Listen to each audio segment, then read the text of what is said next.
Hello, my name's Jupiter Hadley, and today we're doing another interview/game dev spotlight, and this time we're with Noah. Hello, hello. Hello, so thank you very much for joining me in this interview thing. Thanks for having me. Yeah, no problem. So, Noah, you do a lot of game jams. You tend to specifically stick towards bigger ones by the looks of things, like the Ludum Dare, and you've started doing global game jams, sort of. You've entered that a couple of times. So some of the more bigger, well-known ones. Yeah, I started out with Ludum Dare, and there was a global game jam site near where I grew up. So those were the two that I stuck to mostly. But I've started branching out and doing a lot of smaller stuff, mostly on Game Jolt. Okay. So what sparked your interest in game jams to begin with? Well, I was in high school at the time. I started doing Ludum Dare, and I was really interested in game development as a whole and doing indie game stuff. And Ludum Dare was a very approachable format for me as somebody who didn't really have a dev scene around me, or at least not one that I knew of, and not any mobility. Ludum Dare was something that I could do from home and still feel like I was part of a big community. So that was really interesting and approachable for me. And it is a pretty big community, Ludum Dare. Oh, absolutely, yeah. I find that game jams are very good for just starting off, and I've always covered online ones. I haven't done physical location ones until recently, and they have like a totally different vibe. But the online one, I'm always surprised at how big communities are behind jams, especially like these bigger ones. Yeah, absolutely. And physical game jams do have a totally different vibe. Like, it was really astounding to me when I went to my first global game jam, just to like feel that energy, you know, because it's one thing to be connecting with people through forums and Twitter, but it's another thing to be in person, seeing other people so energetic about games like you are, and so energetic about jams. And watching other people's work habits as well.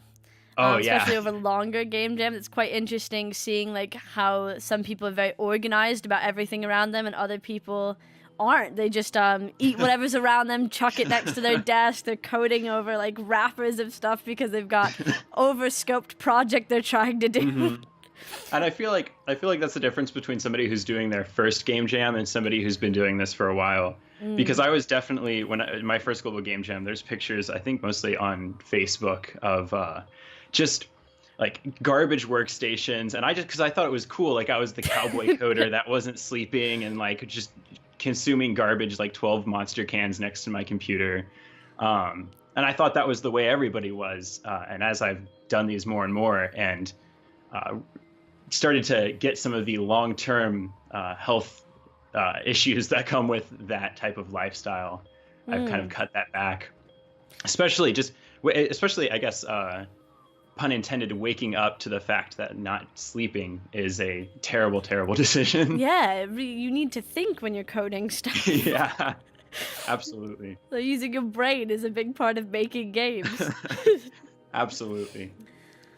So what motivated you to continue to enter more game jams after you started? Was it just to still be a part of the game jam scene, or was it just the amount of like content you can sort of create in such a limited time frame? Or Well, yeah, for me, when I started, a lot of it was like, okay, I want to go to school for this. This is what I want to do as a career. And so, you know, game jams are a great way to build out a portfolio. In fact, when I applied to college, all of my portfolio was game jam games. All of it was mostly Ludum Dare. So for me, it was building out a skill set, meeting people, and also building out a very large portfolio that demonstrates that skill set. So that was the biggest thing to begin. But then I kind of realized that the educational benefit of game jams, the longer I did them, the more that I got in feedback on my games and being able to experiment. That was a more long-term thing, and that kind of solidified my interest in game jams, is being able to do these short experimental projects and learn from them. all right, did you find that having that feedback, because in a game jam, after the jam ends, you do get feedback really fast after producing a game, which you might not get if you just release your game out into like the sea of games that are being released. So did that really motivate you to continue on, just hearing everyone so fast respond to your game? Is that a big part of it? Oh yeah, for sure. The first thing that I made was, I mean, my first. I think everyone's first Game Jam game is pretty not great, right? Yeah. My first Game Jam game was pretty terrible. It was my first Ludum Dare, and despite the fact that all the feedback was basically this game sucks, but more constructive than that, that was still something that was super like interesting to me and super awesome because it's the first time I've shown people stuff that I'm working on, and it's like been obvious that people like played it and cared about it, right? So getting that feedback immediately is just validating the fact that people are consuming what I'm making, right? Yeah. So that is a big like driving factor, is the fact that like as soon as you make something, as soon as you're done and you put it out, like people are playing it and seeing it, and that doesn't normally happen. No, it doesn't. Especially with the Ludum Dare, because of the way that they had their voting system, everyone is motivated to give feedback. It's insane how much feedback Ludum Dare games get. Oh yeah, it's absolutely incredible. When I left the Ludum Dare bubble, it was really weird for me. I was like, what do you mean, I've put this out and I got 2 comments over 3 weeks? What where are all the ratings, with Global Game Jam, nobody really plays and reviews other people's games. You do a little bit on site, but you don't actually like really take anything home, right? You don't go home and go, okay, I'm gonna play everybody's games from my site or everybody's games from other sites. You maybe see some stuff around the internet, but other than that, I don't think anyone really goes out and looks for those games after the jam. Whereas Ludum Dare, you're very much encouraged to do so. So yeah, I think that is a huge factor. It is. It's a really great feature with Ludum Dare that they do that. What's your favorite game that you've made in a jam that you've personally made? Oh, that's a hard question. Yeah. So there's a lot of really interesting ones. I think right now my current favorite is my most recent Ludum Dare game, You're Tearing Me Apart. All right. It's for me, it's kind of, I was celebrating my 4th year without missing a single Ludum Dare. So when I started, I set out with a goal to never miss a Ludum Dare after my first one. All right. And I still haven't done it. And I've hit every one since Ludum Dare 25. And so this past Game Jam was the 4th year. And so I thought I'm going to do something a little bit interesting and work completely by myself, do the compo again. Normally I do the jam and work with some friends. So it was kind of a nice, like, let's see how far I've gone in 4 years. And I was really proud of what I accomplished in that weekend. And it was the first time I really checked in on my skill set, and being able to compare and contrast that to something that I made 4 years ago and see how much of a more skilled developer and more well-rounded developer I've become was really awesome. So You're Tearing Me Apart is a sort of cathartic, I think that's that word. You're just destroying a room. So it's quite short, but it's based on the film The Room. Yeah. Why did you decide to make a game based on a film? So the theme for that Ludum Dare was one room. And for me, the first thing that jumped to my mind was the film The Room. I don't know if you've seen it. I haven't. Okay, it's a great film and everyone should watch it multiple times. But no, The Room is a very cult classic film. There's a big following around it, and my roommate and I both are very into that cult. And so for us, or at least for me, it was like this is like the perfect opportunity. And there's actually a video out there that's like the Overwatch play of the game, but with a scene from The Room. And so I basically took that video and made it into a game. All right. So for me, it was mostly just inspired by that video and my love for that film. But I've gotten involved with some people more lately that are very into the concept of like intermedia translations and like how can we represent other forms of media as games. So for me, it was also like experimenting with how do you represent a movie as a game, right? Like without just like copying the plot and like shoehorning in like gamification, right? Like how do you really make a game based around or inspired by a film or another piece of media?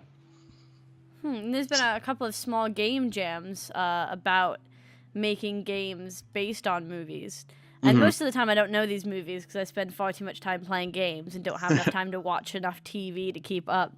But I find it just very interesting that people will come over from like the sort of movie side to check out these games and just relate to them in so much of a deeper level because of the backstory that's not actually present in the game but is around it. So it seems like a very cool concept to start adding movies into games, and then there's also games that are being made into movies. So it's kind of interesting seeing how that develops. Yeah, that's actually a good point, is like, you're tearing me apart. I was aware that a lot of people probably wouldn't have seen the movie. So I tried to make something that without the context would be incredibly approachable and still easy to understand as a game. But with the context, there's so much more meaning to the game because you connect with a specific scene in the film. And there are, callbacks within the game, like in the filing cabinet in like the bottom drawer, there's a drawer full of roses, and roses are a big thing in the movie. So like it's got these callbacks that would only be really noticeable for people who have seen the film or are fans of the film, but it's still approachable for people who aren't even aware that the film exists. Yeah, because it's still very fun to tear the whole roses drawer out and toss the roses behind you. Oh yeah. And absolutely. It just feels good to do that for whatever reason. Oh yeah, it's a really fun experience. My favorite game that you've specifically made is Fog for Ludum Dare. It's one of your way earlier ones. But it's a sort of platformer where you make your way through the level that you can't quite see a lot of because of fog. And you have to turn on sort of these gems on top of pillars. And once all of them are lit up, the level sort of lights up following the path that you took and then lights up the rest of the level. And it really brings the whole game to life. There's something really magical about sort of watching your steps and then watching it sort of fade in. So did you find that was difficult to create in a game? What made you decide to do a platformer like that? So Fog was actually my second ever Game Jam game. It was my first time working with my friend, who's a great and super talented artist.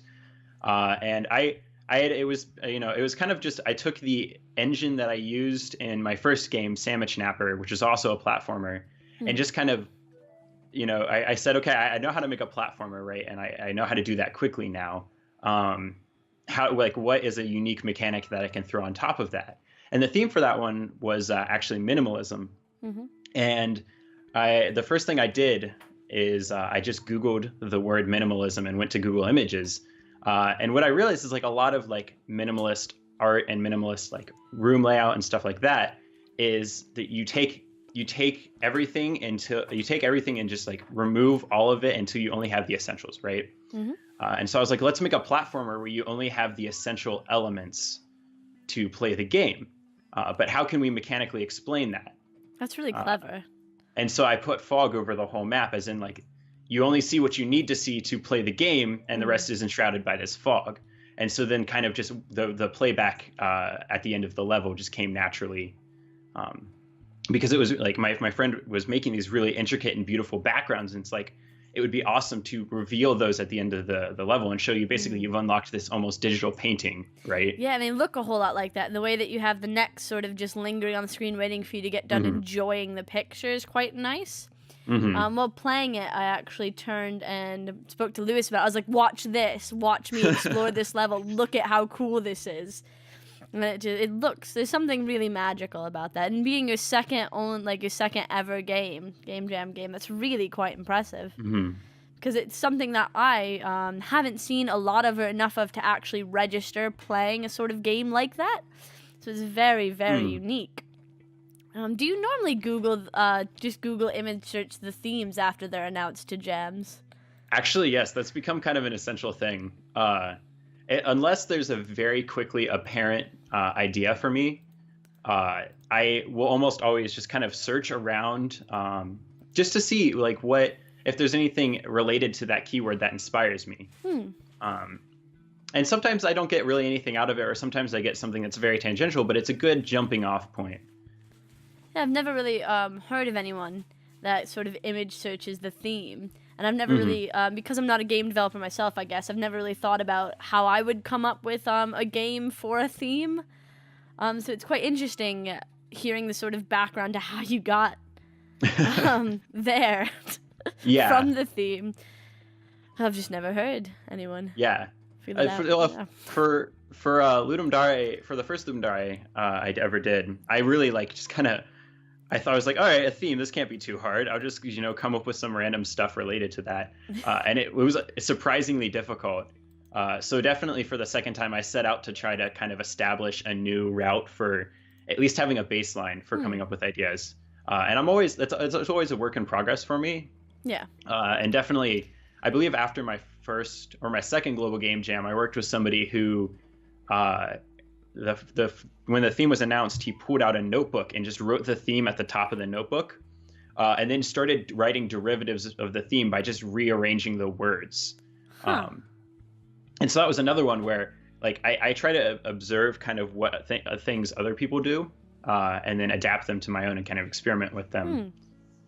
So I'm always open to new ideas, but I try to be very abstract about it because I think it yields better results and more creative results.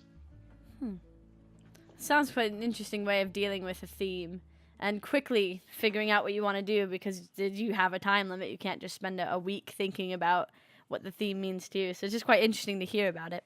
Yeah, exactly. Yeah. Anyway, do you have a least favorite Game Jam game that you've created? I think you already know what the answer is. It's definitely gonna be clothes. Fair enough. Clothes is very like unfinished. You just sort of punch around the environment as a sort of ragdoll-esque character. Sometimes you kill people and steal their clothing.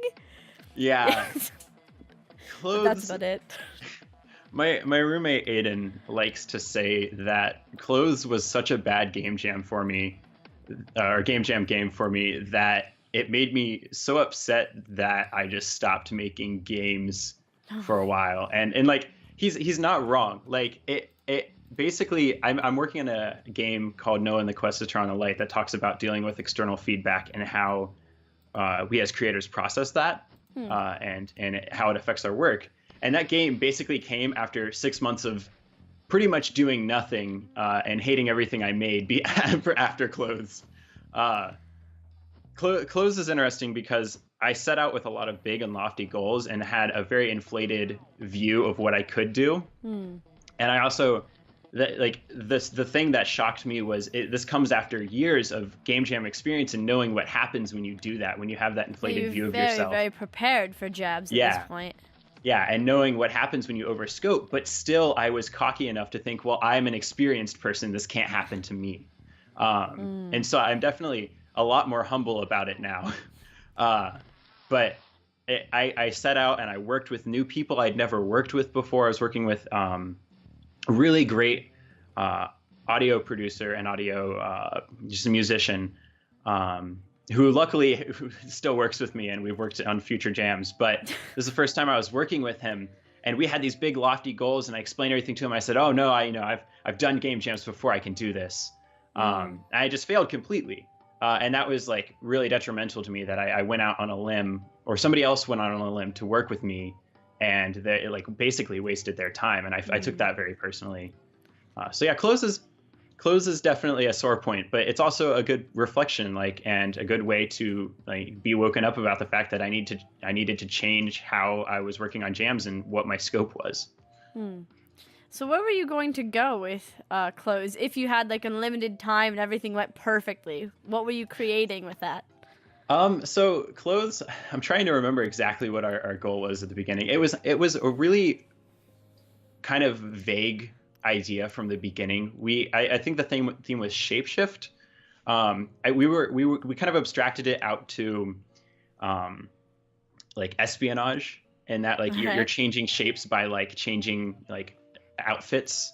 And so the idea was you basically you're a weird ragdoll person, you move around and it's all goofy and fun.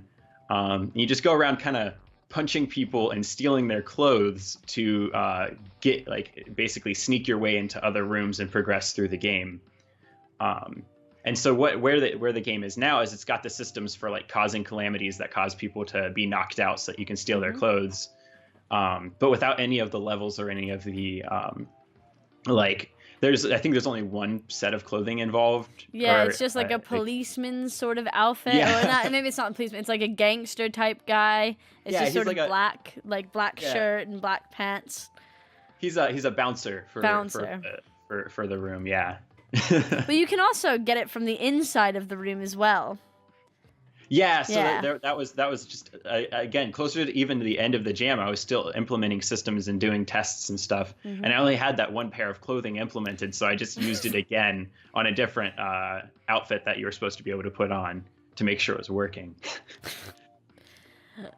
Well, yeah, so definitely. Yeah, definitely not quite there at all yet. Yeah, definitely not quite my best point, but you know, it's a good learning experience. So you've learned quite a lot from that. What's the best way to overcome like overscoping, I guess, in the future for jams? What advice would you give to someone who, I don't know, regularly overscopes their games? How would you stop that from happening, I suppose? Yeah, so I think the biggest thing is pick one mechanic and say, like, if you're definitely somebody who overscopes often, especially, take one mechanic and go, okay, I have a thing that is going to be fun to play, or I think would be fun to play with, right? And implement that in the first 12 to 24 hours, and then spend the rest of the time just iterating on that and making, you know, fun. Like, basically come up with a mechanic that can be implemented in different levels and in new and unique ways. And then just spend time building out those levels and adding content instead of adding more mechanics and more complexity and depth. A lot of good examples of this, like there are games, I can't remember the name of it. I saw a game recently that basically revolves around the premise of just pressing a button at the right time. There are basically these two satellites orbiting planets, and you're trying to get the satellites to hit each other. And all you have to do is press a button at the right time to get the satellites to go. But what they do is they play with the position of the planets and play with the gravitational pull across the planets. But it's a very simple core mechanic that then can just have a bunch of content layered on top of it with quick iteration. And I think that's the best way to avoid scope creep to avoid overscoping, is to start with something you know is really, really small, and you know that you can implement quickly. And then the worst thing that happens is you only have one level in your jam game, right? Like the worst thing that happens is you don't add more levels, or you only add a few more. Not you end up with like a half-baked mechanic because you didn't have time to finish implementing all the mechanics you wanted to do. Some pretty solid advice, because I know a lot of people say that you need a playable sort of game, in air quotes, within the first few hours, within the first day, definitely, or you're not going to make it. And that's like the kind of standing rule. Yeah. Cassette is one of your games that's sort of similar to that. It has like one core mechanic, in my opinion, I guess, which is the music that's used to solve platformers. So it's like another platformer where you have this really cool looking main character on roller skates who's got a boom box, and they pick up different cassette tapes and then sort of blast out the music to do different things.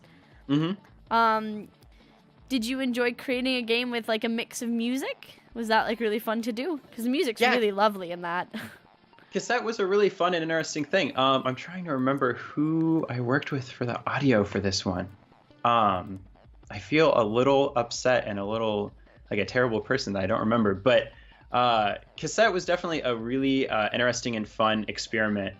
There were some bumps along the way on Cassette as we were working on it, but I think the end result is still a really awesome thing. But yeah, I think it was really fun to work with kind of the concept of how like music can affect our perception of the world, or our like interactions with the world around us. And I'm trying to remember what was the theme for that one. It was unconventional weapon. And so I think I can't remember what the concept, like how we conceived this idea from unconventional weapon. But I absolutely love it. You're right. It does go back to like having one core mechanic and then adding levels.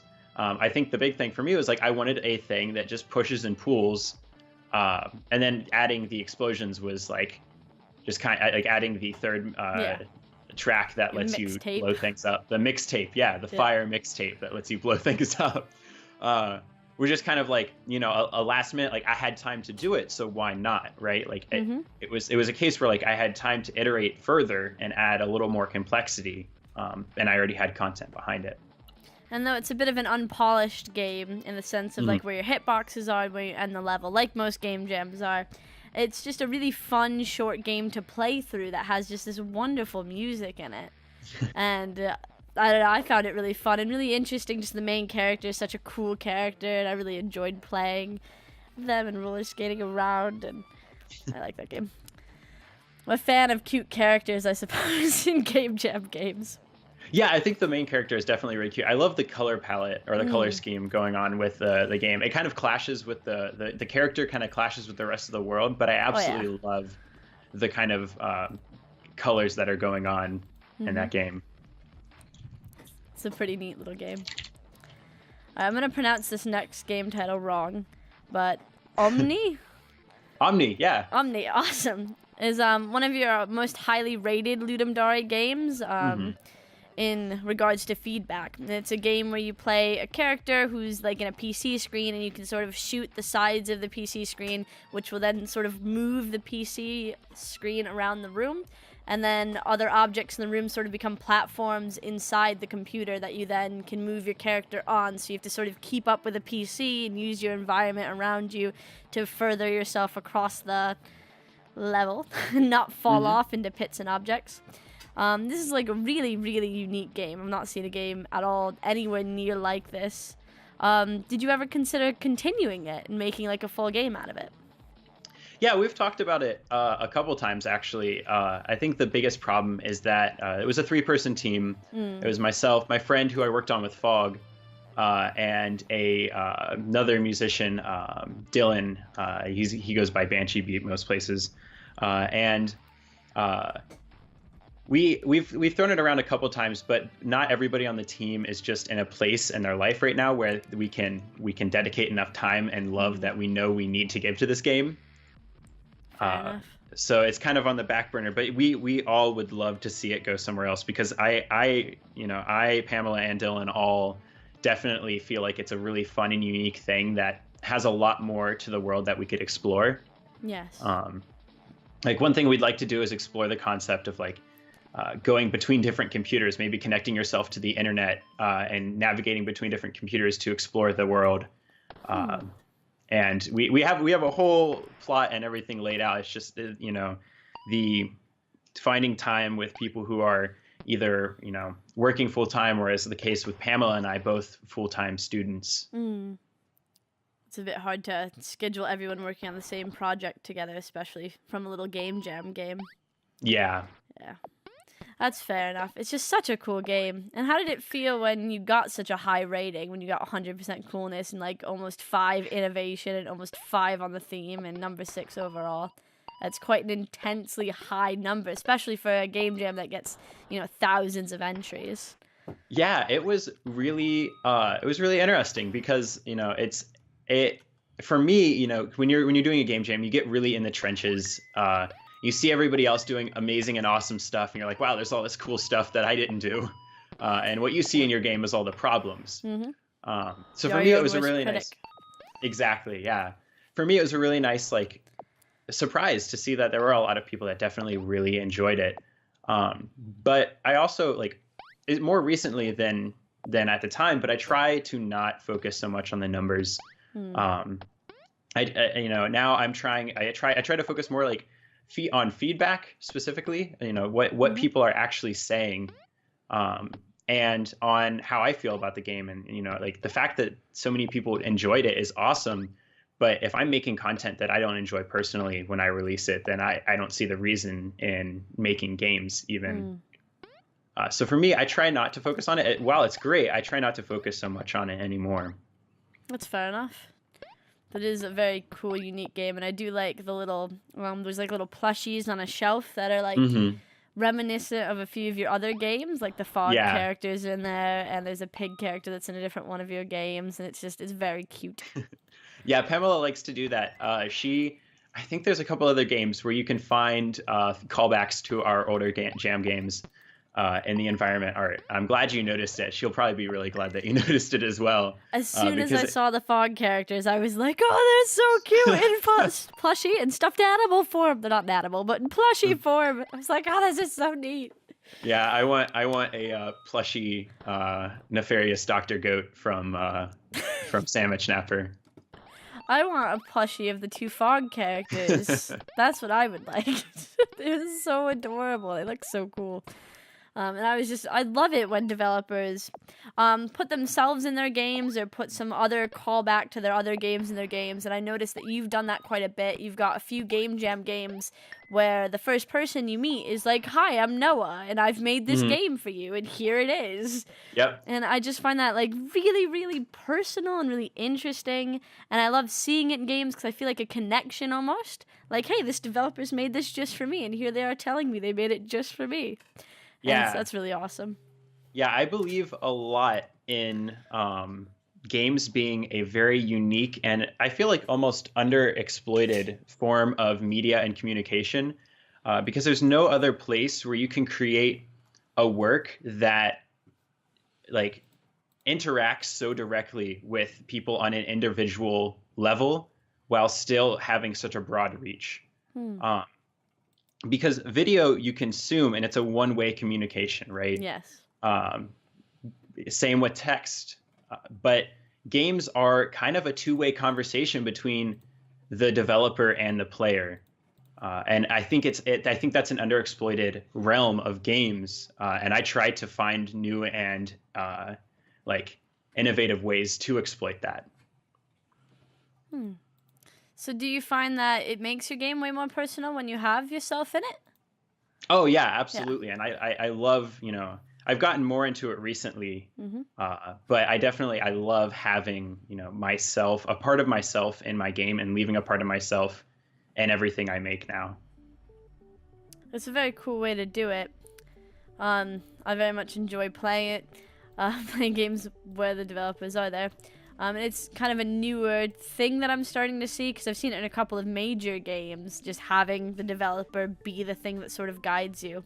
And in Mind Your Business, one of your earlier Ludum Dare games, it's the first one I played where you sort of introduced me to your game. And I found it interesting that you sort of, in that game, you go inside the minds of other people if you say all the right things. But no matter what you say to you, the first character you meet, you still get to go inside your mind. And it's just this black and white space. And I don't know why. You could have made that just because you didn't have enough time to fill it out. But just seeing the black and white space, I was like, nope, I want to know more. Who is this person? Why is the inside of their brain empty and just black and white? Is everything they're seeing black and white? What's going on here? And it was just such an interesting introduction into who you were as a developer. I'm not sure if you quite meant it that way. I think partially that was before I was really experienced enough with that. Like, I knew I didn't quite know what I was doing with putting myself in a game. If I had done it now, I definitely would have made it more personal and put more references that even like aren't explicitly obvious in the game or aren't explicitly obvious to anyone but me, but they would be there. But that being said, I do know that my original intention was that when you go into my mind, you're not distracted by what's there. You're like, I am inviting you into the game that I've made for you, which is already kind of like you're already in my mind, I guess is the way I'm saying it. I wanted to introduce the player to the mechanics, but I also didn't want to distract them with my space. Because they're already in my space. I've created the rest of the world for them. It's a very good way of looking at it. I didn't quite think about it that way.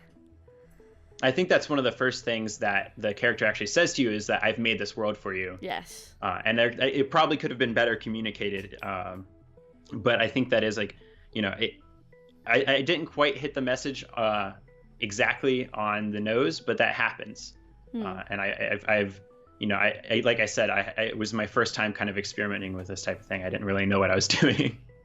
It's fair enough. It sparked my curiosity, so it was a very interesting start of a game for me. And I do like the subtle animations in that game. You've got a lot of games that just have subtle, I don't know, mechanics, I guess, subtle bits. Like Fog has that sort of just following your path, and Mind Your Business has just the sort of way the environment appears. It kind of plops down and moves a little bit. And these little details really make your game seem like very polished and very finished because they look so clean and nice. And I very much enjoy that about your game. Do you spend a lot of time thinking about adding in these little details that make it seem super polished, or do they just kind of happen? I actually I like to think that I try to focus on polish, and it's something I've refined as I I've gone forward in game jams. But I like to think that from early on I focus on polish for a number of reasons. I mean, for one, like game jam games are a great way to experiment and try new mechanics, but they're also a great way to improve your skill set as a general developer and as an indie developer. And a great skill to have is being able to make things look good and make things feel good. And so jams are a great time to maybe experiment with new forms of polish. Like in Mind Your Business, that was basically a tech demo for tweening, because it was the first time I'd really played with it. And I went way overboard, and I would never do it to that extreme again. But it was a good way to get feedback on that type of thing and that type of like doing those kind of animations.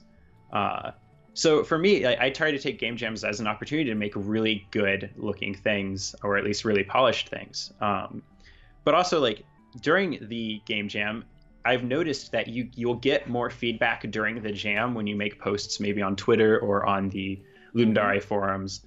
You get more feedback if you have a very gifable game, right? Like if your game, if you can really feel, or the game looks real good just from the GIF, then like you're going to get more feedback and more attention immediately, which is super encouraging if you're working on it during the game jam. And it also gets you feedback right away. Yeah, I always think that the face of your game is basically the graphics. That's like more or less the face. It's the first thing someone sees when presented with your game. So having a very polished, like attractive looking face to your game can get a whole lot of comments. And you have a couple of games where people do comment referencing GIFs that they've seen about it. And it's like a really interesting way to drum up people to look at your game, is just through social media and through sharing your game and sharing it around. And it's something that a lot of developers, when they're doing a game jam, they tend to stay so focused that they forget to do those little things, like bug people on social media, I guess, to tweet out that they're doing something. Yeah. That's a really good way to get feedback, as you said. It's a really good way to engage people in what you're doing. Yeah, and a lot of your games are polished. They're really well polished, so I can see how that would be a point to try to do when tweeting out GIFs and whatnot. Yeah, for sure. And I really like to focus on Twitter especially, and some making things that from early on I can just, take 5 or 10 minutes, take a break, tell people about the game you're working on and get a little bit of feedback or get a little bit of boost of encouragement to keep working is a really good thing. Even if you're somebody who feels like they need to be locked in and focused, like at the end of the day, it's going to feel better and you're going to have a little bit of a clearer view. You don't want to be completely tunnel vision on your game the whole time. You want to know what other people think about it, or, at least have encouragement from other people about what you're working on. Yeah. I'm going to move on to some other games. I'm going to talk about more of the games that you made. I didn't know how to make a good leeway into the next thing, though. So, there we go. Another game I'm going to pronounce wrong, probably. Psychra? Psychra, nice. Awesome. For 2. Is a super relaxing sort of like little exploration game where you collect like circle type things, and you sort of watch a day and night cycle go by. And then you have Host, which is a pretty funny text-based game where you have command prompts and you're trying to get your host to go to work. And you do have like a couple of platformer games that we've talked about before. Do you have like a go-to genre when it comes to game jam games, since you seem to have a bit of a variety, or do you use it as a sort of experiment to try out loads of different genres? I try not to have a go-to genre. I started out with platformers, I think, kind of like everybody does, where because they're easy to implement and iterate on, and at the end of the day, they play very well. It's well-worn territory. But I got kind of somewhere around or shortly after Omni, I got kind of fed up with platformers, and really tried to change it up and come up with new stuff. So I did, especially after Cassette, I feel like Host was, a very hard shift from anything else I've ever made. I threw graphics out the window and just said, I'm going to make this text-based editor or this text-based game. I I changed engines. This is the first time I've ever made a game in like pure JavaScript, right? Usually I used Unity or XNA. So it was a very hard shift just to kind of like clear my palette and allow myself to do new and more exciting things, I guess. But I do try to vary it up now. Like Clothes is the only platformer I've made since Cassette, and you see how that went. So no more platformers. The dead genre. Not no more platformers, but I don't want to keep beating a dead horse. If I'm gonna make a platformer, I want to be bringing a unique perspective to it. I want to be doing something new and fun. If you look at people like Daniel Linson, who makes amazing platformers, incredible, unique, and like innovative things every time. That's somebody who should be doing platformers because they know what they're doing with platformers. Whereas me, like I just use them because they're an easy crutch, and they're not like they're easy to just rely a little too hard on. Host is a really interesting game for me because I don't very much like the sort of command prompt games generally. Because I tend to suck at figuring them out. I guess it's because I didn't grow up with them. I don't quite understand them. But I found yours very strangely captivating for someone who doesn't like that type of game. And I sort of liked how I wasn't the person. I was someone controlling the person, trying to get them to work. And I don't know. I'd never played a sort of command prompt game where I wasn't feeling like the person that was just, why can't you go north? Why am I not doing the right things so you can go north? But I felt like I was more of someone just trying to give someone directions, and they couldn't follow the directions unless I said them correctly in a way that they understood. So I found that to be a really funny game, and I liked how you could just do weird stuff in it, because it's a very short game. You just get your guy to work. And wake up in the morning and get him to work. But you can like slap random people and see how that goes and just mess around. I found it to be a strangely captivating text-based game, and I really enjoyed it.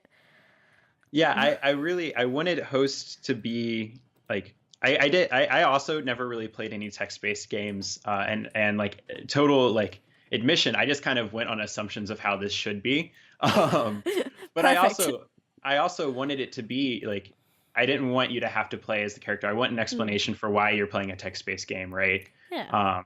I wanted a reason behind that, and I also I loved experimenting with the kind of satirical voice and tone that the game takes in the way it plays, because it very much jokingly encourages the player to do everything wrong. Because again, like you said, the game gives you a blatant objective. And then a very blatant, easy, and boring objective, and then a bunch of side options that you are just assumed that you should, not do, which of course the player is going to want to. So the game kind of lies in doing all the things wrong, right? Yeah. So I definitely wanted to kind of detach the player from the characters so that they had the free reign to just kind of, get yourself arrested or mess up their life, get them fired is what I did the first round. I went through, just got them fired. Get them fired, stuff like that. You're free to do that because you don't feel any connection to the player. And also, like you said, in text-based games, it's a lot harder too for some people. And I definitely kind of wanted to recognize that as well, and just completely remove you, explain exactly why you're sitting at a computer, because that is exactly what you're doing in the game too. It's a very nice way to go about it. And even like the little conversation that you have with your coworker, you don't have that conversation directly. You sort of get the footnotes of that conversation. And it's just like, the host has made dinner plans now. Off you go to the next thing. And you're like, oh, okay. Wonder how that happened. Don't care. Gonna slap them. It's so well done. It's so well executed. Thank you. Going back to the putting yourself in your work, that game actually has a little bit of myself in it as well. I don't know if you've noticed. The operator of the game is identified in the intro message as Operator 20C109. Yeah, which is your Twitter handle. Which is my Twitter handle, and I use it around on the internet. So I got to be you while making bad decisions and slapping coworkers. Great. You got to slap your coworkers in my name. Perfect.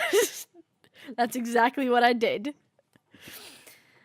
Now, that's a pretty interesting way to do it, and to have it there as your Twitter handle. I don't know if it means anything, but as someone who did open up the game and play it, I did make that connection the second time through. The first time through, I thought it was just an arbitrary number, just assigning it to me. I didn't quite make that connection for whatever reason. So it's a pretty interesting thing to just put in there. I don't know. Yeah. I think also, I'm actually checking right now, but I think that the color, so 20C109 is a really nice green. I think the color, there's a color in the game that actually, like in the page, that actually uses 20C109 as a base color. It might be the gradient on top of everything. Oh, whatever. But yeah, so I tried to, throw it in a couple ways and more subtly than just, naming yourself after it. That's pretty neat. That's a pretty interesting way to go about it, having the color. I wouldn't think of it as being a color. Again, I guess because I'm not a game developer or someone who uses numbers to make colors. Well, that's a very interesting way to insert yourself subtly into a game. Yeah. Yeah. So another one of your games, you only get one pig, is just a load of cute mini games involving pigs.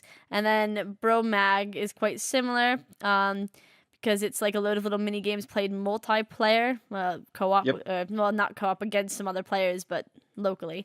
Was it difficult creating a load of little games all wrapped up into one? Yeah, so that was that's something that my roommate and I had been throwing back and forth for almost a year now, or at that point, was making a series of little mini games to play together, like basically little party games. So we had already kind of come up with a few things that we wanted to do. So it wasn't so difficult coming up with all these little mini games, but it definitely was an interesting challenge implementing all of them in such a short time frame. But that being said, we definitely reused a lot. Like that was a case where we reused a lot of code, reused a lot of assets. And then again, we once we had the first game implemented and had all of the core systems around it, the main menu, having multiple players, the scoring system, the cards at the end. Once we had all of that in, now we just keep iterating and adding new levels. So that was, again, one of those cases where we were able to start with something small-ish and iterate on top of it. Fair enough. To me, it's always quite amazing to see loads of little mini games wrapped up into one game, and it makes games stand out because I find it just even more amazing, I guess, to make different games that are inside one game inside a small amount of time. So it adds, like, in my mind, the level of depth that you've gone through to make your game. So it's pretty interesting hearing that you can just reuse code for stuff like that, because that's not something I would have thought of. But all of the games do feel unique and quite different to the player, which is quite nice. Yeah, for sure. That was definitely, like, I didn't want it to feel like you just played three, like, mild variations on the same thing. I definitely wanted to make them feel pretty unique, and that, like, I would have been able to add more content if I had done the former. But I spent some time putting a little more love into them and spending a little more time programming specific things for each game to, basically at the loss of code reuse, I gained, that unique feeling that you're talking about, where it feels like each game is really unique. And kind of a fun new experience. And that makes up for the fact that there's only 3. Yeah. Plus, at the last minute, we decided, okay, well, we only have 3 and we wanted, like, 6. Let's just loop the game. I think we do it 3 times. Just loop the whole thing 3 times and add scoring. And then congratulations, you have a mini game series where you get to, refine your, you come in the first time. Come in the first time, you don't really know the games. You go through the second time, and now you're a little more familiar. And the third time, it's a die-hard competition between everybody. Yeah, and that's how Lewis and I played it, because it was one of my favorites, so I did play it again quite a few times to write about it for my article. And the first time, I didn't explain any of it to him, and I won. And the second time, he kind of caught on and beat me. And I was like, they had the upper hand. Were there any games that either you were better at or Lewis was, like, consistently better at? Lewis is consistently better at most things than me, but the one where you one where you collect coconuts, I sort of edged him out. I could edge him over because I was faster, and I was far better at that game, if I remember correctly. And very proud and in his face that I was better at that game. Yeah, actually, much to the frustration of both my partner and my roommate Aiden, I am really skilled at that game as well. I think part of it is I spent so much time working on it and refining it that I got very good at quickly running to the eggs and grabbing them. Yes. But yeah, they both are very frustrated when we play, because it's basically me just pushing everybody out of the way. Yeah. And taking the eggs. So his eggs, yep. He's very good at sawing through the log faster than I could ever possibly saw. Yep, and that is we are one and the same. Aiden is incredibly skilled at the saw, and I can't do it. I'll be about halfway down, and he'll finish. He's done. And I'm just giving up. I'm like, wait for the next game. Be prepared for that one. Just save your energy, honestly. Yep. That's basically what happened as well. This is quite interesting. Yeah. Anyway, do you have any tips you'd give to someone regarding surviving a game jam and doing it successfully, other than, actually sleeping and eating properly, I suppose? If it's your first game jam, scope small and don't be afraid to use references. If there's a game, like a small arcade game or a mechanic from a game that you really like, don't be afraid to go, okay, this weekend I'm going to clone this and put my own spin on it, right? Or just, like in all art forms, people use references. In painting, in 3D modeling, in music, people are using references. So don't think that games are some exception where you have to be this blind force of creation all the time. Feel free to go, okay, I really like this mechanic. I'm going to remake this mechanic for a jam, because the act of you making it is going to add your own flavor and taste to it, and your own, perspective on that. And the worst case is you cloned a game for a game jam and you have more experience in making games, and you can take that experience with you to the next game. So don't make the mistake I made where I felt that I always had to be doing something new and creative. Use references. For example, Bromag, which is your favorite game, was basically, I said, I really like mini games like in WarioWare, and I also really like the mini games in Mario Party. I want to make a game that's basically just the mini games in Mario Party, and that was it. And most of the games in there are almost direct clones of Mario Party games. Eggs in a Basket, where eggs just fall from the sky and you have to catch them, is a clone of a couple Mario Party games, like the honey dropping from the you got to collect honey in like little bowls. And there's another dropping game, and like some people made that connection, but they still felt that this was a unique and fresh thing because it has its own theme and take on the mechanic and on the game and on the mini game. So don't be afraid to copy other things, because that's how art works. And some of the most successful games, in my opinion, or some of the most fun games that I've enjoyed, have been games that have come from jams where it's like take Pong and add your own spin to it. And I don't know, I did the Flappy Bird game jam a couple of years ago. I covered it, and that was almost all of them were just reskinned clones of Flappy Bird, which is fine if that's what your skill level is.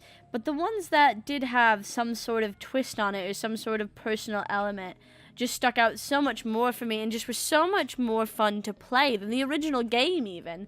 And seeing all of the different variants that you can have on a game that inspires you is really, really fun and interesting, and it does take a fresh twist to something, even if it is just Pong or it is just Flappy Bird. Can really make stuff your own.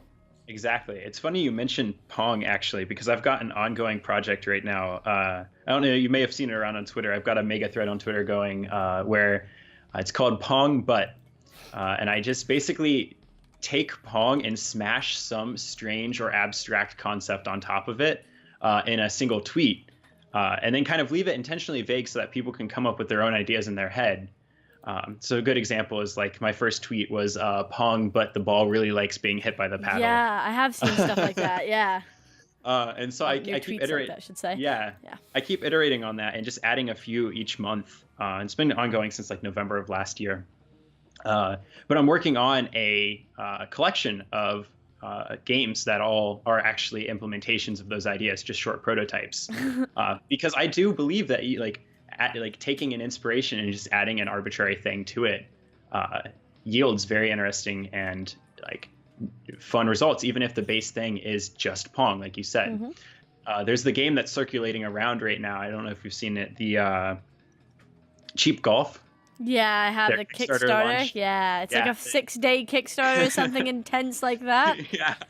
And like that's the perfect example. They took a concept that is so well worn, which is just those like weird golfing flash games. Yeah. And they said we understand that they're like kind of low quality. We're going to take that to an extreme and then make it surrealist and like just sarcastic. And I love that. Like that's a perfect example of just taking a mechanic and adding your own personal touch to it. Taking a well-worn mechanic and adding your own personal touch. And doing something really interesting and what will hopefully and looks like it will be very successful with it. I hope it is, because it seems like a very, very cool idea. And I love the rush of everything, because the Kickstarter is such a short Kickstarter, too. It's just like... It fits the theme of the game. The entire exactly. end of the game is so on point. I love it. I love how all their demo videos and GIFs are actually screen recordings of a computer monitor. Yep.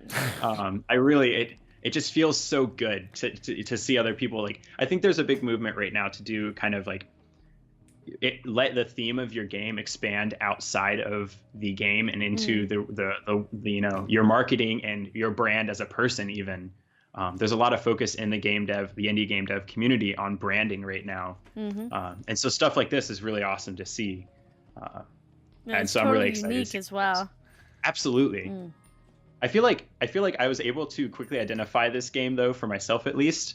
My elevator pitch for Cheap Golf would be a golfing game, but it's also I don't know. Have you seen the guy who made History of Japan, Bill Wirtz?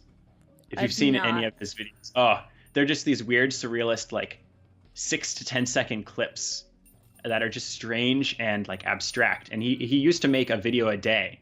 Of these weird like little like clips, and like the game just so closely matches his style that like I love seeing that. Like again, like they're taking inspiration from things outside of games for art or for their art, right?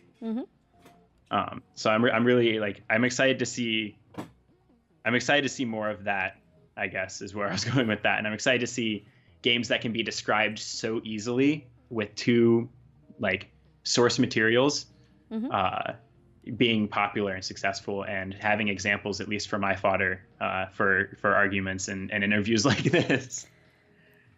It's a very interesting thing that's coming up in the game world, and it's quite popular at the moment to do stuff like that. And it's just quite interesting to see. It really is. But sort of jumping from one Twitter account to another, you curate tweets for Game Jam Curator? Yeah. That's something that I just recently started, actually. I just started this month. Sebastian from Game Jam Curator was looking for more people to bring on to help out with the blog and the Twitter. And I have had a problem for the past year or so where I just haven't played enough games. I've gotten too focused on making stuff, and I haven't taken enough time to enjoy content and get new source material and new inspirations. And so with that, I'm trying to force myself, while working for a Game Jam Curator, to play more games and really critically think about those games. And be able to talk about them. And I love sharing and signal boosting. Like I love seeing awesome stuff and just posting it and say, like, without any like unsolicited, just say, this creator is making cool stuff. I liked it. Here it is, So being able to do that in a more official capacity is really cool. Yeah, it's just quite nice to contribute back to the community by showing off other people's stuff. Oh, absolutely. And Game Jam Curator was one of the first blogs that ever covered any of my jam games. So it feels really cool to, give back to that blog specifically. Full circle. Yeah. So what do you look for specifically in games that you share over there? So I don't really look for anything specifically.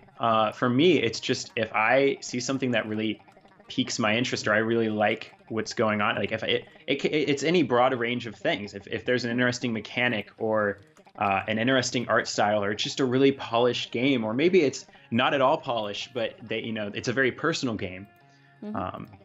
If they're doing something interesting and unique in games, then that's really what I'm interested in. Specifically, I've talked about it a lot. I really like, personal games. I really like intermedia type stuff. So for me, if they're doing something like that, that's definitely piquing my interest. But I try to be aware and cover a broad range of things. It seems like a very nice. I follow that Twitter account. I have for a while, and I love seeing the games that gets picked by it. And I find it quite interesting to just see if they're one of my favorites from the jam, just to see if people have the same taste as me almost. Right. And it's a pretty cool Twitter account to follow and check out, especially for little GIFs and pictures and snippets of Game Jam games that otherwise might go unnoticed in smaller jams especially. Yeah, that's I think that's the coolest thing about sites like, Game Jam Curator, Warped Door does this a lot, and sites like that, like they are signal boosting these small creators who would otherwise not be noticed. Or would otherwise never hear about other people playing their games and enjoying it. And so that, it is a really cool thing to have. It is. And I also saw that you run the 4-hour game jam. Yeah, that's something that we started. Aiden and I started here on campus at RIT a couple years ago. And go ahead. So what's it like making a game in 4 hours? Are they really playable? How do you tackle 4 hours to make a game? It's a fun challenge. It originated from a talk that our professor at our school, Ian Schreiber, gave at our introduction orientation. And he said, just take 4 hours a week and make something, right? Just make whatever. And so we took that and we're like, okay, let's make a game jam out of it because we love game jams. Yeah. And the challenge definitely is like, how do you come up with something and iterate on it in 4 hours? But I think it's a great practice in scope because you start and you have to basically, you take your first idea and you're like, this is the idea I'm running with. I don't have time to even come up with something else. And then you go, okay, I'm going to start implementing immediately. What's the quickest route to getting art and content in my game? What's the cheapest, dirtiest tricks I can pull to make this work? And because it's a 4-hour game, there's no expectation of it having any quality or even being playable. Like you said, like how do you make something playable? So you can make like these really buggy, garbage games held together by duct tape and hope. But there's no expectation of quality like there is in a Ludum Dare game. So you're able to experiment and play around, and you're not wasting really any time. If at the end of the jam you just have a pile of buggy garbage, you only spent 4 hours on a weekend. So what's the loss? And you come back to it the next weekend more prepared to make another thing. An example of a game I made for 4-hour jam is we were just stealing themes from Ludum Dare for a while. Fair enough. And a game I made was called Plug and Play. And it was for the theme Indirect Connection. And this goes back to the writing down the theme and then kind of just iterating on it until you get something weird and abstract. I came up with indirect as in like things are connected, like they're indirect. In hyphen direct is not, it's hard to get across through just audio, but basically I decided to make a weird game about trying to connect extension cords. All right. And they're really difficult. They don't really want to be connected. It's a 2-player game where the two ends of the plugs kind of move sporadically and randomly. And one player plays with the mouse while the other player plays with the keyboard and uses WASD to move around and try to run into each other to connect. Right. Meanwhile, the like sexy saxophone solo plays in the background, and when you connect, like little hearts start coming out of your plugs. Aww. But like that's a perfect example of like what kind of scope of game you make during 4-hour jam. Yeah. Something very simple and small. Yeah, exactly. Simple, small, and you get to be goofy and have fun with it because you don't have any expectations of like it was a great practice for me, especially as somebody who likes to polish. I don't have any time or expectations of having a polished product. I can just play around and be silly for fun. Sounds like a very good exercise. Game jams I always feel are very good exercises of like your skill and what you can accomplish. And 4 hours is like taking that to an extreme point. You can't even do what you normally do in game jams. You have to really just make something. That's it. Yeah, That's where the exactly. line ends. You just have to make a thing. That's all you have Exactly. time for. It's a very, very interesting idea. I've seen like the 1 hour game jam, and that like even more blows my mind. Like what this, you can move a character. That's amazing in an hour. I mean, you've got animation tiles. Wow. Yeah, my roommate's done 1 hour jam a couple times. It's definitely really interesting. I think it's funny because he made something that was for 1 hour jam that was so deep and intricate in its message, and it was actually kind of disheartening for me as somebody who's been working on a game that tries to have a deep and intricate message for 6 months. He was able to make this thing in 1 hour, but like, you know, it really comes down to like knowing what you can do in that time and knowing how to get across a message like that with a very minimal approach. Like how much of a game can you throw out to still get across the same point? It's a very good point. Is the thing. So I'm assuming the game that you just kind of referenced to is Noah and the Quest to Turn on the Light. Yeah. Which is a personal game you're working on. It's not a game jam game or anything. But from your devlogs, it seems like it's sort of supposed to be a story based on what happened after you started entering a lot of game jams, but then stopped. So I guess after close would be the appropriate time frame in your life. And you became very critical of your own work. And you have touched upon it, but do you want to talk a bit more about that game? Yeah, so really where it comes from is because I started doing game jams, and you know that was my intro into game dev. And I was a game dev in a bubble. I was in high school, in suburbia in Ohio, so not a lot of community around me. You know, I didn't have any other people physically to talk to, so all I saw was Twitter, and all I had was Ludum Dare. So all of my validation for my work came from feedback from Ludum Dare, and at first that was great because I did great, awesome stuff, and I was, I was making innovative things and getting awesome feedback on it. But I realized that the validating feeling I got from the feedback I was receiving from the Ludum Dare community had kind of built itself into a dependency, in that I was making games not because I thought they would be fun or unique or interesting, but because I thought other people would tell me they're good. And what that turned into, as soon as people didn't tell me they were good, was this negative feedback loop of, and in my own head, I would heavily criticize what I was working on behalf of others. I would say, somebody's not going to like this, or like, this isn't a good idea because, no one would like this. Why would anyone want to play this? I'm the only person that would like this, or whatever. And I got to a point where basically my freshman year of college, I'm in games college doing the thing that I've always wanted to do, pursuing my career. And I was doing nothing but just doing the bare minimum for classwork, and then going home and not being able to work on anything for personal projects, or not being able to get inspired. And so after a lot of reflection, the semester ended, I took time off to kind of just think about why do I feel this way? And stop making games for a while, because I thought maybe I'm experiencing burnout, and maybe that's what's happening. But after some time, I came to the realization that when I was trying to come up with ideas or trying to get inspired, it was because I was shooting down these ideas on behalf of others, and because I was dependent on others telling me what I was doing was good.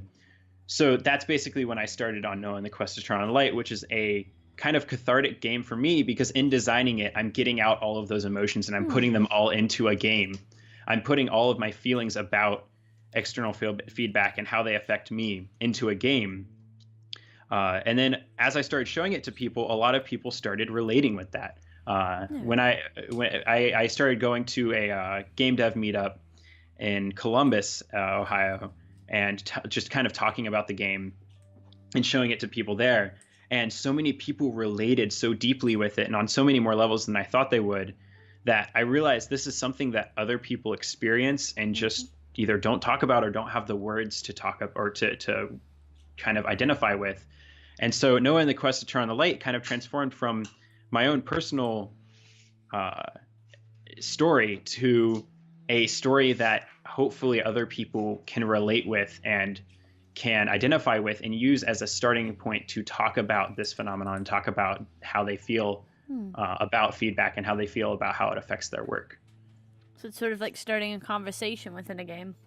Exactly, and that's it. Right now, it kind of rests as just a game I take to conventions and expos and show, because I want people to play the game, and then they kind of stop and then turn to me, and then we talk about what they were feeling or what they experienced. And I've gotten at some conventions, like I've gotten crowds of people that are playing this game and then sitting around and talking about it afterwards and talking about their different perspectives on it. And that's like exactly what I want to happen with it.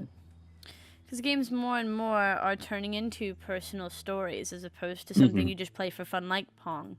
And Absolutely. they've also started talking about stuff that's not normally spoken about, which is really, really quite interesting to see in the indie space, because it's not something you see in AAA games most of the time.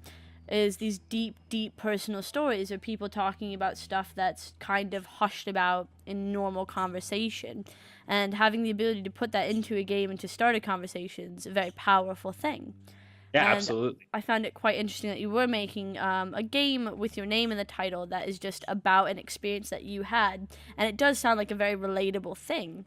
So the fact that you have been getting people, their feedback being just talking about their experiences is wonderful. It must be such a great experience to have, especially to come out of a bad time in your life, more or less, so to speak. So that must be and cool. that's the best part about it is like it's transformed my perspective on feedback through developing the game, but also it's given me a new form of feedback, which is people connecting with my game. Not people telling me that they liked it or enjoyed it, but people telling me that they really connected and identified with it. And that's the thing that I strive for now, is not making things that people like, but making things that I like and that I connect with, because I know that if I connect with it, someone else will. And like there's always going to be somebody else out there who, will connect with it if I do, and if I enjoy it, and if I put the love and time into the game that I feel like it deserves. Do you have a release date for No and the Quest to Turn on Light? Not currently. It's been going through iterations for a while, and right now it's just kind of going through the show and expo circuit, and it's got a closed beta going on. I give out keys at shows, and I really, right now the biggest blocker for me is I don't know what format I want to release this in. For a long time I thought I'll just release it at a single price point. But the more and more I see people connecting with it, the less I want to do that. The more I want to say, have this game for free and let's talk about the experience. So, name your own price. Yeah.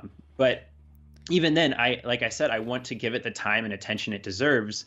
And I'm okay if it remains a project that I work on slowly over time, if that means I get to bring new and fresh perspectives into it. Yeah. And to give it the full polish and, love and care that I want to give it. And like, I recognize that that's somewhat of a naive perspective as somebody who's never shipped really any titles. They've only done game jams and polished them sometimes afterwards. But I realize that I can fall into the trap of never shipping it. But for me, that's an okay thing. For me, this game has already done its job because I'm making games again. The whole point was I wasn't making games and I don't know why, and I need to do something about it. And now I'm making games and enjoying it. So this game can take a role on the back burner and still be something that I love and care about and work on. Yeah. But it doesn't have to be something that I'm, forcing myself to work on or trying to crunch to release. That's quite fair enough. It sounds like a very personal game, as I said, and it just seems like a really great project, and it could be a project that you continue to add not only your story to, but other people's stories based on the feedback you get. And it could just be an ongoing project. It sounds very, very interesting. And I'd like to try it out. Well, if you'd like a key, I can send you a key. That would be really cool. After the interview. I'll play it. See what I make of it as a non-game developer. Yeah, and I think the interesting thing is it reaches all content creators. Not just game developers, because I've shown it at expos that are mostly gamer focused and not game developer focused. And some people come up to it, they expect a game with a win condition and they're gonna have fun. And those people kind of play it and they play for about 5 minutes and then they kind of look at me and they look at the game And like they're looking at me to see if like I'm like, oh no, something's broken, or oh no, you're not doing this right. And I just kind of I just wait for them to realize that this just isn't the game for them. And they go, oh, that's nice, and then walk away. Yep. But then I can tell, there are people who come up, and I started at like before they started playing, asking them, what do you do? What are your career interests or whatever? And anyone in a creative field resonated so much more with the game. People who are like, oh, I'm in school for art right now, or I'm a designer at some company. Those are the people who really made it through the whole 15-minute experience on the expo floor, and then afterwards wanted to talk about it. Because a lot of when you're in a creative thing, especially when you're doing stuff online, a lot of your worth is in numbers and is in people reacting to what you've created. That sort of defines how good you are, and you pour your heart into what you create, so it's almost like how good you are as a human. Yeah, and so absolutely. I can see how that's such a relatable thing in just all forms of content creation, because you see a lot of people that do get wrapped up in the sort of numbers game, that do get wrapped up in every little spike in view and every little thing that gives them more feedback, and it can sometimes be a bit of a downward spiral, but it's really nice to see something good come out of it and something so relatable and interesting and personal. Yeah, absolutely. Yeah. And that's all of the questions I have for you. So is there anything you'd like to add? No, not particularly. All right. And if you want to check Noah out, all of their links will be in the description. So feel free to do that. Yeah. So thank you very much for being on this again. Thank you for having me. No problem. It was an awesome time. Awesome. Bye. See ya.